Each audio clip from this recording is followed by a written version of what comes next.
हद में रहो अमेरिका। रूस के मामले में कहीं भारत के अंदर अपनी हद ना पिटवा लेना। ट्रंप के रूस के मामले में दखल देने के बाद भारत बोला हु आर यू। जी हाँ दोस्तों, अमेरिका के राष्ट्रपति डोनाल्ड ट्रंप को भारत ने ऐसा करारा जवाब दिया है कि आज आप बोल सकते हैं अमेरिका को हु आर यू। दोस्तों, ट्रंप ने अपने देश के लिए रोटियां सिखाने के लिए भारत को सलाह दे दी। सलाह तो क्या दे दी, धमकी दे दी, डरावा दे दिया, ब्लैकमेल कर दिया और टैरिफ का डर भी दिखा दिया कि आप अगर रूस से तेल लोगे, रूस से हथियार लोगे तो हम सैंक्शन ठोक देंगे। दोस्तों, अमेरिका की एक महिला ने अगर बच्चा पैदा करना है ना, तो उसको लेकर भी वो एक प्रोटेस्ट कर देती है कि ये बच्चा मेरे पेट में है तो इसके ऊपर मेरा हक है कि इसको मैं जन्म दूं या ना दूं। अमेरिका के अंदर इतनी आजादी है और डोनाल्ड ट्रंप भारत को आज कहेगा कि रशिया से तेल लो या ना लो। Who are you Donald Trump?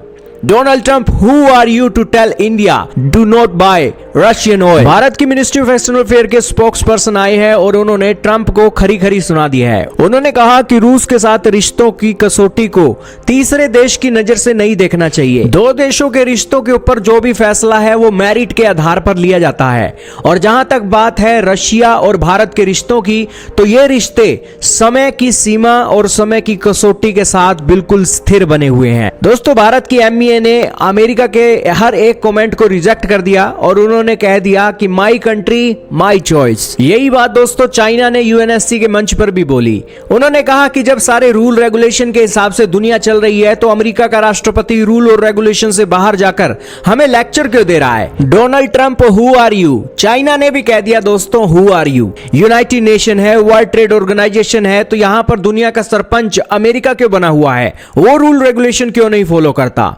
China ने यहां पर साफ कर दिया कि यहां पर जब आप रूस से अपनी जरूरतों के हिसाब से, चाहे कम हो चाहे ज्यादा हो, रूस से सामान तो खरीद ही रहे हो। यूरोप भी अपनी जरूरत का चाहे कम हो चाहे ज्यादा हो, रशिया से गैस खरीद रहा है कि नहीं खरीद रहा है? जब खरीद रहा है तो दोस्तों दुनिया के और देशों को भी हक होना चाहिए कि उनकी भी अगर जरूरतें हैं तो वो भी रूस से पूरी कर सकें। चाइना ने दोस्तों ये एक वर्डिंग देकर दुनिया के अंदर एक भरोसे वाली बात जताई है, लेकिन वे वेस्टर्न कंट्रीज दोस्तों इनके अपने हितों को नुकसान पहुंच रहा है, जिस कारण से ये ब्लैकमेलिंग पर उतर आए हैं। यही कारण है कि पीएम मोदी ने आज शेर की तरह दहाड़ते हुए वेस्टर्न कंट्रीज को साफ कर दिया कि अगर आप हित देख रहे हैं तो वर्ल्ड की थर्ड लार्जेस्ट इकोनॉमी बनने का लक्ष्य भी हमारे हितों के अंदर आता है। और भारत देश के किसानों, छोटे कामगारों और हर मजदूर के एक हित को लेकर ही हम अमेरिका की फ्री ट्रेड एग्रीमेंट को लेकर बातचीत करेंगे। और अमेरिका से हथियार तो हमें चाहिए ही नहीं।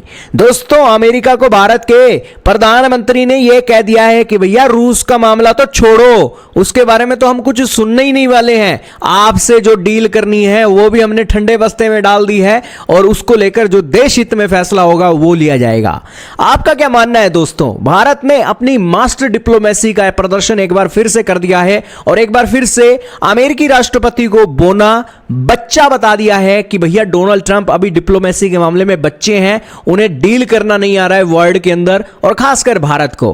खैर दोस्तों, पीएम मोदी ने अपनी एक ही स्पीच के अंदर बता दिया कि किस तरीके से वेस्टर्न कंट्रीज अपनी आकांक्षाओं के चलते अपने हितों को देख रही हैं और भारत के ऊपर दबाव डालकर रूस का तेल अगर नहीं खरीदेंगे, हथियार नहीं खरीदेंगे तो किससे खरीदेंगे?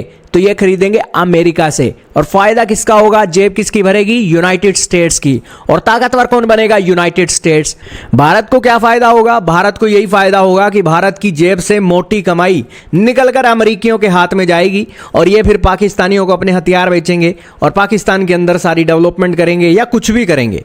लेकिन यही चीजें तो भारत के प्रधानमंत्री ने कही कि स्वदेशीकरण का एक वक्त आ गया है और आज के दौर में जितनी भी नई चीजें आपके घर में आए उसको लेकर मेक इन इंडिया का ठप्पा जरूर होना चाहिए। आपका क्या मानना है दोस्तों? कमेंट सेक्शन में जरूर बताइएगा।